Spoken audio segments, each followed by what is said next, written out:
Selamat siang, Pak. Izinkan kami dari kelompok 5 ingin menyampaikan paparan tugas yang telah kami diskusikan. Adapun judulnya adalah dampak penggunaan triple bottom line TBL dalam peningkatan kinerja organisasi. Adapun nama-nama kelompoknya bisa dilihat dalam PowerPoint presentasi kami, Pak, yaitu kelompok-kelompok anggota kelima. Langsung saja kita masuk ke materi terkait latar belakang. Seiring dengan meningkatnya tekanan dari publik agar perusahaan lebih bertanggung jawab, muncul konsep triple bottom line (TBL). Konsep yang diperkenalkan oleh Jane Elkington pada tahun 1997 ini menggeser paradigma bisnis yang semula hanya berfokus pada keuntungan menjadi lebih holistik. Nah, hal ini menekankan bahwa selain mengejar profit, perusahaan juga harus memperhatikan kesejahteraan masyarakat dan berkontribusi aktif dalam menjaga kelestarian lingkungan.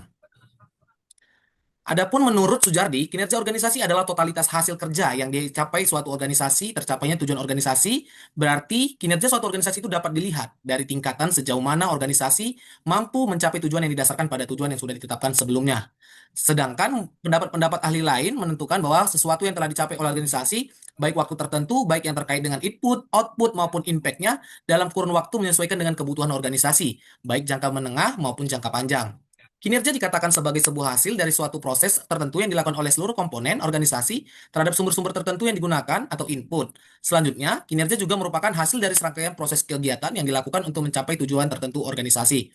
Untuk materi selanjutnya akan dijelaskan oleh teman saya, Iqbal.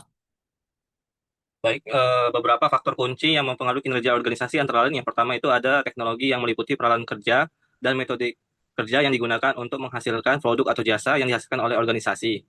Semakin berkualitas teknologi yang digunakan, maka akan semakin tinggi tingkat kinerja organisasi tersebut.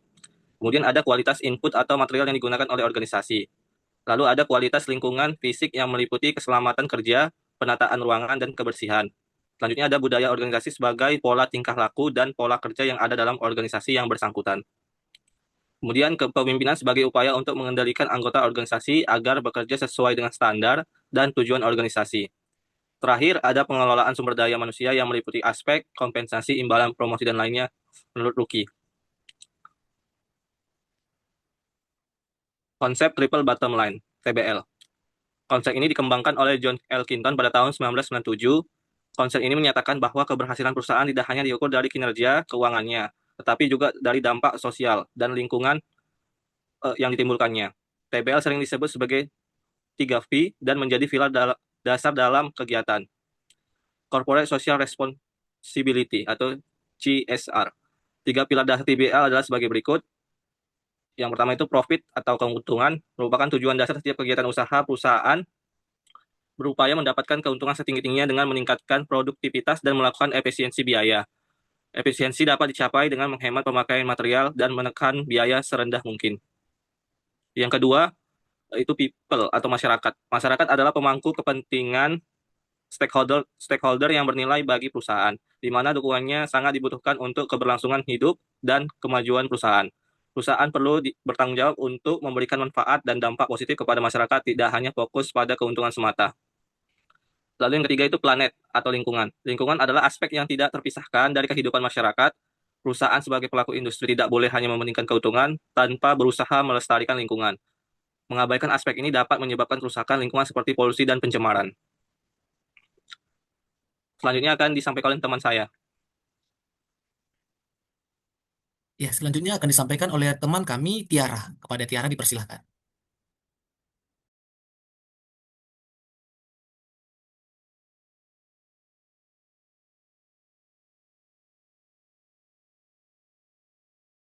Ya, mungkin terkendala dengan signal, boleh dilanjutkan oleh teman kami, Niswatul Hamidah. Kepada Niswatul dipersilahkan.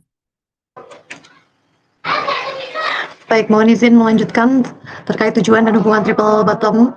Pada gambar di atas menunjukkan komponen utama dalam triple bottom line, yaitu economic, social, environment saling berkaitan agar dapat menciptakan sustainable. TBS sebagai suatu konsep dituntut untuk membuat suatu perusahaan agar sustainability. Maka dari itu, perusahaan itu tidak cukup hanya dengan memperhatikan keuangan atau ekonomi saja, tetapi juga memperhatikan sosial dan lingkungannya, dikarenakan perusahaan memiliki berbagai kewajiban kepada para stakeholder. Adapun tujuan adanya triple bottom line adalah sebagai berikut. Yang pertama, menempatkan upaya pemberdayaan masyarakat dan pelestarian lingkungan pada titik sentral dari keseluruhan strategi perusahaan. Yang kedua, adanya pergeseran paradigma pengelolaan bisnis dari shareholders focus ke stakeholders focus. Yang ketiga, yaitu menjaga kelestarian sosial dan lingkungan untuk generasi masa depan. Triple bottom line di Indonesia sebuah kewajiban pada perseroan terbatas untuk menerapkan TBL melalui Undang-Undang Nomor 40 Pasal 47 Ayat 1 tahun 2007 tentang perseroan terbatas, menjelaskan perseroan yang menjalankan kegiatan usahanya di bidang dan atau berkaitan dengan sumber daya alam, melaksanakan tanggung jawab sosial dan lingkungan. Banyak cara bisa dilakukan perusahaan untuk menerapkan program tanggung jawab sosial dan tetap menjaga keseimbangan triple bottom line. Beberapa contoh perusahaan yang telah menerapkan program tanggung jawab sosial antara lain PT Sampurna, yaitu salah satu perusahaan rokok terbesar menyediakan beasiswa bagi pelajar SD, SMP, SMA maupun mahasiswa.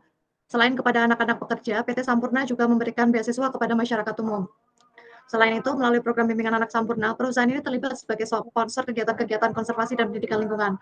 Yang kedua yaitu PT Toyota Astra Motor menerima predikat sebagai the best in green marketing oleh majalah marketing sebagai perusahaan terbaik dalam mendukung isu-isu kepedulian terhadap lingkungan. Predikat the best in green marketing menjadi pemacu bagi Toyota untuk konsisten menggerakkan program-program terkait lingkungan. Toyota Car for Free merupakan sebuah program peduli lingkungan dari Toyota dengan cara menggunakan sebagian keuntungan dari setiap mobil yang terjual untuk didonasikan kepada lingkungan dalam bentuk pohon. Selanjutnya, Ya, selanjutnya kepada Kak Desi dipersilahkan. Mohon izin meneruskan terkait dampak implementasi TBL terhadap peningkatan kinerja organisasi. Uangnya Yang pertama adalah peningkatan reputasi dan citra perusahaan yang menunjukkan kepedulian terhadap masyarakat atau people dan lingkungan atau planet. Reputasi perusahaan akan meningkat. Citra positif ini menjadi aset tak berwujud yang sangat berharga. Yang kedua ada peningkatan motivasi dan loyalitas karyawan. Karyawan cenderung lebih loyal dan puas bekerja di perusahaan yang menunjukkan komitmen kuat terhadap kegiatan CSR yang berbasis TBL. Hal ini secara langsung mempengaruhi faktor motivasi yang merupakan salah satu pendorong utama dalam kinerja. Yang ketiga ada efisiensi biaya operasional. Fokus pada pilar planet seringkali mendorong perusahaan untuk melakukan inovasi dalam proses produksinya agar lebih ramah lingkungan. Yang keempat ada peningkatan mutu produk dan pelayanan. Implementasi TBL mendorong perusahaan untuk lebih fokus pada pelanggan dan pemangku kepentingan lainnya dengan memahami kebutuhan masyarakat atau people dan dampak produknya terhadap lingkungan. Selanjutnya ada yang kelima yaitu menjamin keberlanjutan usaha jangka panjang. Jika sebuah perusahaan ingin mempertahankan keberlangsungan hidupnya, ia harus memperhatikan tiga aspek TBL yaitu profit, people, dan planet. Dengan mengintegrasikan tanggung jawab sosial dan lingkungan ke dalam strategi bisnisnya, perusahaan akan lebih mudah mencapai pembangunan yang berkelanjutan. Dan keenam ada kerangka pelaporan yang lebih transparan. Kerangka atau acuan untuk saat ini tidak ada standar yang baku mengenai item-item pengungkapan masalah lingkungan. Namun, beberapa institusi telah mengeluarkan rekomendasi pengungkapan masalah lingkungan, antara lain seperti Dewan Ekonomi dan Sosial Perserikatan Bangsa-Bangsa atau ECOSOC PBB, Ernst & Institute of Chartered Accountants in England and Wales, ICAEW, dan Global Reporting Initiative atau GRI. Selanjutnya akan dilanjutkan oleh rekan saya. Ya, baik, akan dijelaskan oleh Kak Hilman, dipersilahkan Kak. Selanjutnya kita masuk ke kesimpulan.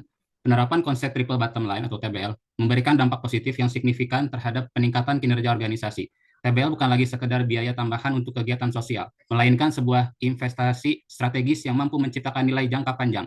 Dengan menyeimbangkan fokus pada profit, people, dan planet, perusahaan dapat meningkatkan reputasi dan citra yang memperkuat posisi pasar, meningkatkan motivasi dan loyalitas karyawan yang mendorong produktivitas, menciptakan efisiensi operasional melalui praktik ramah lingkungan, meningkatkan mutu produk dan layanan yang berfokus pada kebutuhan pemangku kepentingan, menjamin keberlanjutan usaha dengan mengelola risiko sosial dan lingkungan. Integrasi TBL ke dalam strategi bisnis secara holistik mempengaruhi berbagai faktor penentu kinerja, mulai dari sumber daya manusia, budaya organisasi, hingga kepemimpinan. Oleh karena itu, TBL dapat dianggap sebagai kerangka kerja yang komprehensif untuk mencapai kinerja organisasi yang unggul dan berkelanjutan. Baik, demikianlah Pak materi yang telah kami sampaikan terkait dampak penggunaan triple bottom line. Izinkan saya Martin Nenggolan dan seluruh anggota kelompok 5 mengucapkan terima kasih.